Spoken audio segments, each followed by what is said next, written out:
closer. Come closer to the flame. Do not mind the white film over my eyes.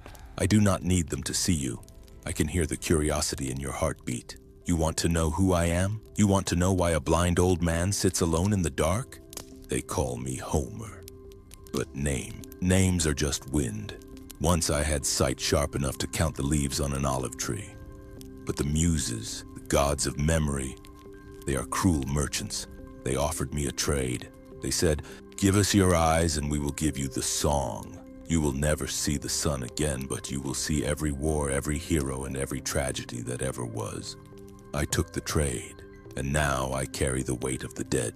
Their screams are my lullaby. So, if you stay, you must listen. I do not tell stories to entertain you. I tell them to get the ghosts out of my head. Let us begin at the end. The war for Troy. 10 years. Do you know what 10 years of war does to a man? It turns armor into rust. It turns hope into hate. The Greeks were rotting on that beach. Achilles was dead. Ajax had fallen on his own sword. The walls of Troy stood laughing at them. High stone. Unbreakable. For a decade, the Greeks threw their bodies against that stone, and the stone won. Force was useless. The army was ready to quit. But one man was not.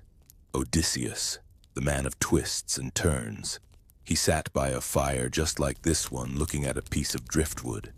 He realized that if you cannot break the door down, you must invite yourself to dinner. The plan was madness, to build a beast. They tore apart their own ships to find the timber. Think of the fear, travelers. They were destroying their only way home to build a statue. Fir trees from Mount Ida, planks of pine, the smell of sawdust mixed with the smell of sweat. Hollow. It had to be hollow. Odysseus selected 30 of his best killers, men who could control their breathing, men who could sit in pitch-black darkness for days without coughing. They climbed into the belly of the horse, armed only with daggers and silence. The rest of the army burned their camp. They sailed their ships behind the island of Tenedos, just out of sight. They left one man behind, Sinon, a master liar. He told the Trojans the horse was an offering to Athena. He told them, "If you bring this inside, Troy will never fall." The Trojans, arrogant, proud Trojans, they dragged the doom through their own gates. They thought the war was over. They danced. They drank wine until it spilled like blood. They patted the wooden legs of the horse, laughing. They did not know that death was listening to them from 3 inches away. Midnight. The city slept. The guards were drunk. Inside the horse, Odysseus signaled. Tap, tap, tap. A hidden latch opened. The cool night air rushed in. The 30 men descended on ropes, like spiders. They did not scream.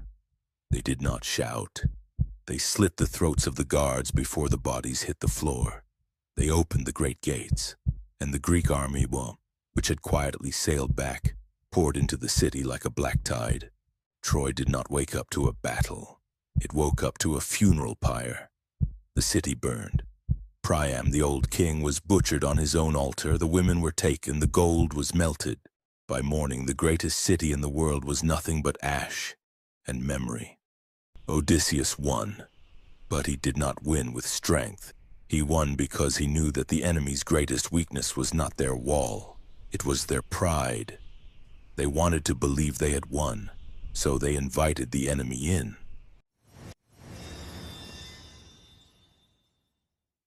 Odysseus sailed away from the burning city, believing he was the master of the world. But the sea has a master too, Poseidon. He saw the smoke of Troy and he sent the storms, not just wind and rain, but mountains of black water. Weeks turned into months, months into years. They were blown off the map. They fought monsters with one eye. They were turned into pigs by witches. But the sword could solve those problems. You can stab a monster, you can kill a witch, but you cannot kill a song. The wind died. The sails went slack. The water became flat as a mirror. A terrible, unnatural silence fell over the ocean. And then the smell. not of salt, but of rotting flowers. Sweet, sickening, rotting flowers. Through the mist, they saw it. The island of the sirens, it looked like a meadow from a distance. But when they drifted closer, they saw the truth. The white flowers in the grass were not flowers, they were bones. The bleached ribs and skulls of sailors who had listened. Odysseus knew he was smart, but true intelligence is knowing when you are weak. He knew that if he heard the song, he would dive into the water and drown just to get closer to it. He had to deafen his crew. He took a wheel of beeswax, warmed it in the sun, and plugged the ears of every oarsman. But Odysseus, he suffered from the curse of curiosity. He had to know. He wanted to hear the music that broke men's souls. So he gave his men a terrifying order. Tie me to the mast, stand me upright, lash me with the thickest ropes, and no matter how much I beg, no matter how much I scream, do not set me free. The crew rowed. They heard nothing but the blood rushing in their own heads, but Odysseus, he heard her. It wasn't a scream, it was a whisper. It didn't sound like a monster. It sounded like his wife. It sounded like his mother. It sounded like peace. The magic took him.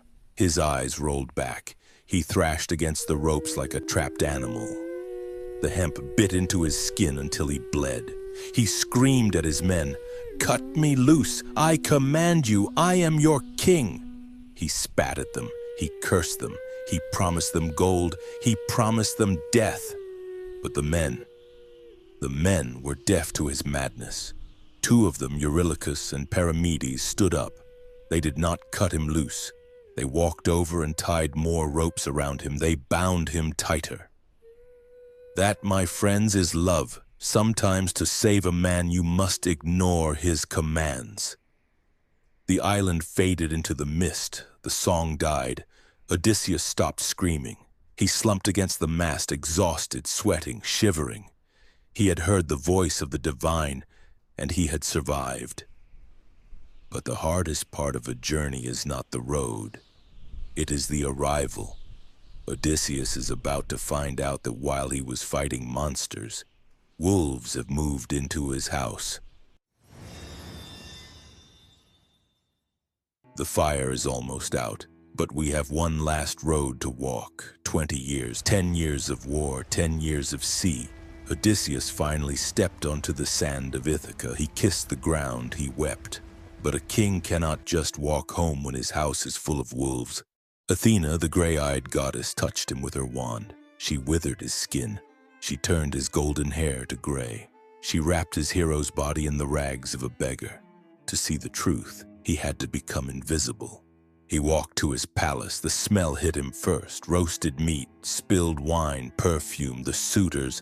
108 noblemen eating his food, drinking his cellar dry, trying to steal his wife. They were loud, drunk, fat on another man's labor. Odysseus stood in the doorway, a shadow. When he entered, they didn't offer him a seat. They mocked him. "Look at this filth," they said. "Drag him out." They threw crusts of bread at him like he was a stray dog. Antinous, the leader of the wolves, threw a footstool. It struck Odysseus on the shoulder. Bang! The pain was sharp. But Odysseus, the man who blinded a cyclops, stood like a rock. He did not fight back. Not yet. He swallowed his pride along with the blood in his mouth. No one knew him. Not his servants. Not the men he grew up with. They looked at the rags and saw a nobody. They were blind to the royalty standing right in front of them. He walked to the courtyard, and there, lying on a pile of manure, was a creature that looked more like a rug than a dog. Argos, the hunting hound Odysseus had bred before the war. Now he was old, blind, infested with ticks, neglected by everyone. But the nose remembers what the eyes forget. Argos smelled the salt and the sweat of his master. He didn't need to see the crown, he felt the soul. He tried to stand up, but he was too weak, so he thumped his tail. Thump, thump. Odysseus saw it. The only welcome he received after 20 years was from a dying dog. He wanted to run to him, he wanted to hold him, but he couldn't. If he showed emotion, the suitors would kill him. So he turned his face away. He wiped a single tear from his cheek. Argos saw his master. He knew he was home. That was enough. He took a long, shallow breath, and he let go. The Black Death took him in that moment. He had held on to life for 20 years, just for one last look. That is loyalty. Odysseus hardened his heart. The dog was dead. The mercy was gone. He walked back into the hall. He picked up his great bow, a weapon only the king could string. We will leave him there, travelers, standing in the doorway, the bow in his hand, the thunder gathering in his eyes. You know what happens next. The blood, the screams, the justice. But remember the dog. Remember the lesson. True worth is not in the gold you wear or the throne you sit on. True worth is hidden. It is recognized only by those who love you for your soul, not your crown.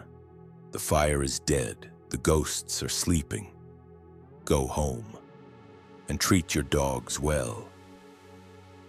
This is Chronos Story Vault, wisdom for the modern age. Subscribe for the next chapter.